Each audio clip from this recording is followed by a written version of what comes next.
what is the problem with web dev courses and how they set up their curriculum? Yeah, so they just very often they have no information about accessibility at all, or they'll just do like one little unit on it as though that's enough.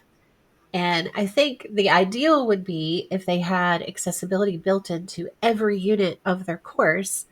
And instead of just talking about, oh, here's some basics on HTML, but let's talk about the semantic meaning of all of these tags and when to use them and why it's important, which I feel like gets kind of glossed over. And they tend to speed right through the HTML course, right? Because it's easy, but it's really easy to get it wrong too. There's some complexities to HTML that you miss when you just kind of figure out how to use angle brackets and move on.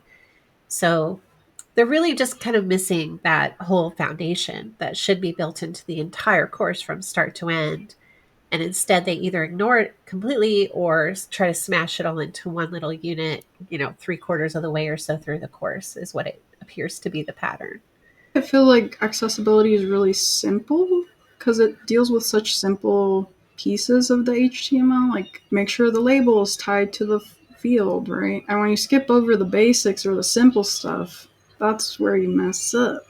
Yeah, that's where the lack of knowledge about semantic HTML really gets highlighted, I think.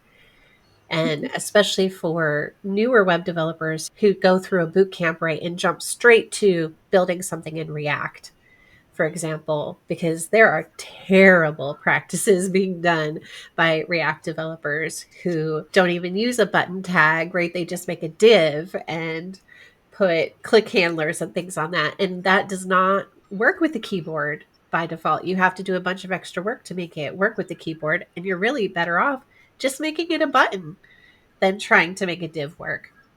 But there's a lack of awareness and a lack of understanding and just a lot of ignorance around what accessibility is and why it's important and how to implement it because it is left out of all of these courses. Yeah, this is where the acronym POSH comes back in. Yes, your favorite one, plain old semantic HTML.